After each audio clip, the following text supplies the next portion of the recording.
जय हिंद। एसएससी के बच्चों के लिए हमने वोकैबुलरी का एक सेक्शन शुरू किया हुआ है। हालांकि इसके पहले हम लोगों ने बहुत सारे कॉन्सेप्ट टॉक किए, वॉइस नरेशन पढ़ा, टेंस पढ़ा, लेकिन वहां पे मैंने स्पेशली जो फोकस किया हुआ है वो एकेडमिक के बच्चों के लिए फोकस किया हुआ है। मेरा मानना है कि अगर आपकी एकेडमिक अच्छी है तो कंपटीशन की तैयारी बिल्कुल आसान हो जाती है। एकेडमिक कमजोर होने की वजह से आपको, जब आप कोई किसी कंपटीशन की तैयारी कर रहे होते हैं तो उस समय मुश्किलात ज़्यादा आते हैं जब आपकी एकेडमिक कमज़ोर होती है। हालांकि ऐसा नहीं है कि जो कंपटीशन की तैयारी कर रहे हैं बच्चे उनके लिए वो फायदेमंद वीडियो नहीं है।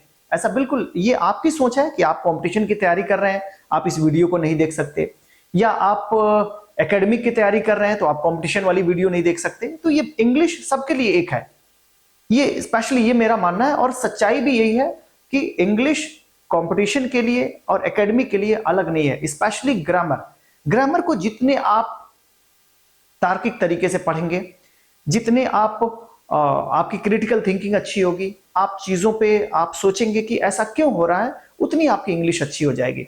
ऐसा नहीं है कि इंग्लिश में क्या, क्यों, कैसे का आंसर नहीं होता, बिल्कुल होता है। उन चीज को लॉजिकल बनाइए और एंजॉय करिए इंग्लिश को।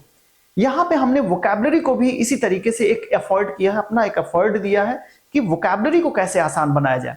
वोकैबुलरी अक्सर होता यह है कि बच्चे क्या करते हैं, वर्ड को रट लेते हैं। और मेरा ऐसा मानना है स्पेशली कि अगर वोकैबुलरी को अगर किसी इमेज से हम क्या करें, उसको कोरिलेट कर दें, यानी चीजों को अगर हम विजुअलाइज करके वोकैबुलरी को याद करें तो वो चीजें ताउम्र याद रहती हैं, हमेशा के लिए वो चीजें तैयार हो जाती हैं। एक तो हो गया कि विजुअलाइजेशन। दूसरी चीजें ये होती है कि अगर उस वर्ड को हम पूरे एक्सप्लेनेशन के साथ पढ़ें, टाइम देके पढ़ें। मैं बार बार कहता हूं आप टाइम दिया करो, किसी भी काम को करने में आप टाइम अगर दोगे तो वो चीजें हमेशा, वो कॉन्सेप्ट आपके दिमाग में बैठ जाएगा। टाइम देके अगर आप पढ़ेंगे, वर्ड को पूरे एक्सप्लेनेशन के साथ पढ़ेंगे, उस वर्ड के यूसेस को पढ़ेंगे, तो वो चीजें आपके लिए बिल्कुल ही आसान लगने लगेंगी।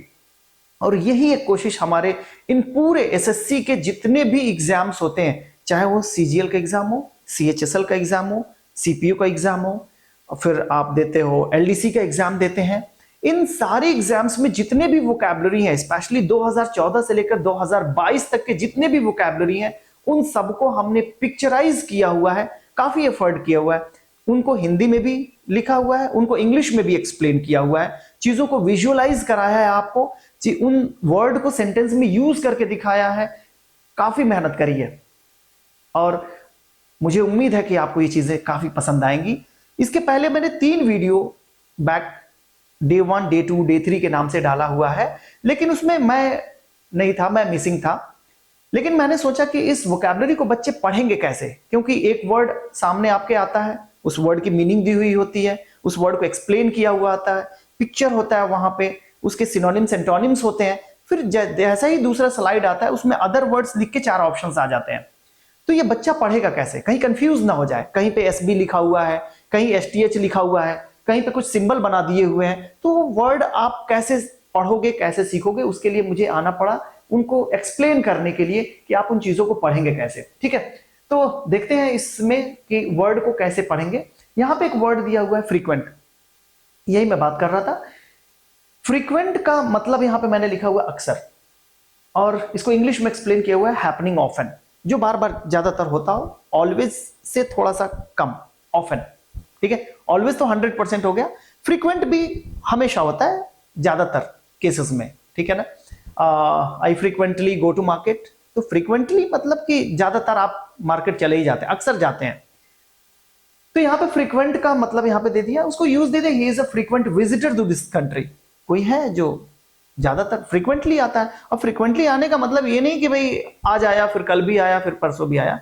फ्रीक्वेंट का मतलब कि हो सकता है बीच में कुछ गैप करे, लेकिन ज्यादातर केसेस में वो विजिट करता है इस देश को। ठीक है, सिनोनिम्स यहां पे दिया हुआ कांस्टेंट, रेगुलर, एंटोनिम्स अकेजनल, एपिसोड। आपको ज्यादा इस पे हेडेक लेने की जरूरत नहीं है, क्योंकि मेरा मानना है कि रट के कोई चीज याद नहीं होती। तो अगर इस वर्ड को आप अपने से एफर्ट कर सकते हैं तो इसको याद करिएगा, मैंने दे दिया हुआ है आपको याद करने के लिए। बहुत सारे बच्चे होते हैं कुछ एफर्ट करना चाहते हैं, तो इस पे उनका एफर्ट जरूरी है, आप इसको करिए। लेकिन ये वर्ड आपको एग्जाम में मिलेगा फ्रीक्वेंट, और पूछेगा कि यहां पे इसका एंटोनिम्स बताइए। ठीक है, तो एंटोनिम्स के लिए यहां पे देखिए 4 वर्ड दिए हुए हैं, इन चारों वर्ड को मैंने एक्सप्लेन किया हुआ है। हिंदी में भी एक्सप्लेन किया हुआ है, इंग्लिश में भी एक्सप्लेन किया हुआ है। यहां पे आपको बस एक काम करना है, इन चारों ऑप्शंस को देखना है और इसके पहले जो वर्ड हमने फ्रीक्वेंट लिखा है उसका एंटोनिम्स बता देना है। तो अविड का मतलब यहां पे लिखा हुआ है उत्सुक, very enthusiastic about something, STH means something. ये डिक्शनरी में इसी तरीके से वर्ड यूज करते हैं। STH का मतलब होता है समथिंग, और एक वर्ड होता है SB का मतलब होता है somebody। किसी पर्सन के लिए यूज करते हैं somebody, और किसी चीज के लिए हम यूज करते हैं समथिंग।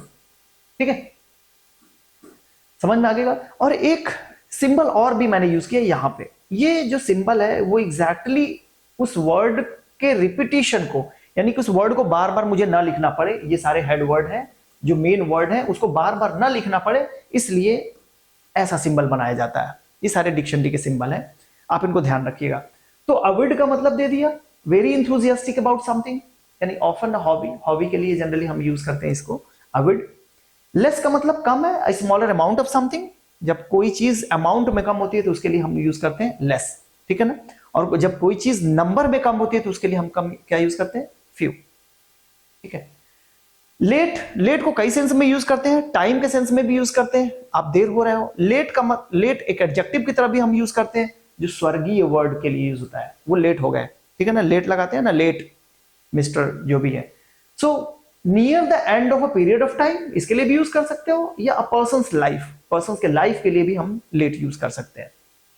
सेल्डम का मतलब होता है नॉट ऑफन, वहां पे फ्रीक्वेंट था, वहां पे नॉट ऑफन है, यानी कि सही जो एंटोनिम्स होगा क्या होगा, यहां पे सेल्डम होगा। तो यहां पे एसएससी देखो एक वर्ड से आपको 5 वर्ड चेक कर रहा है, कि वो एक वर्ड नहीं चेक कर रहा है कि इसका आपको एंटोनिम्स आता है कि नहीं, वो एंटोनिम्स तब आप लगा पाएंगे जब ये चारों वर्ड की मीनिंग आपको पता होगी, तब करेक्ट एंटोनिम्स पे आप जा पाएंगे, ठीक है। एक वर्ड और डिस्कस करते हैं, वर्ड जो है हमारा डिक्लाइन। डिक्लाइन का मतलब होता है पतन या क्षय होने से। अब डिक्लाइन को एक्सप्लेन करें, टू बिकम स्मॉलर, यानी कोई भी चीज पहले बड़ी थी अब स्मॉल हो गई।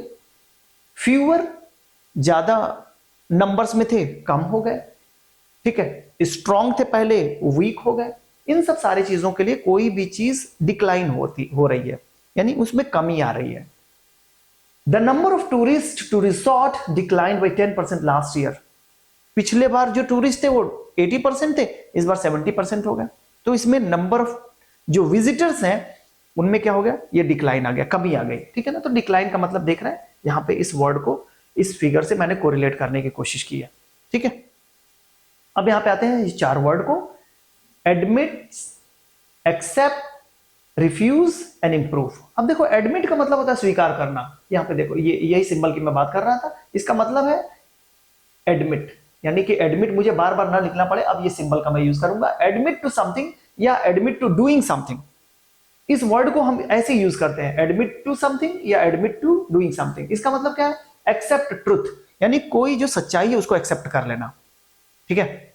ऐसा होता नहीं है, लेकिन अगर कोई ट्रुथ है उसको एक्सेप्ट कर लेते हैं, उसके लिए हम वर्ड यूज करते हैं आई एडमिट। कन्फेस करना भी होता है।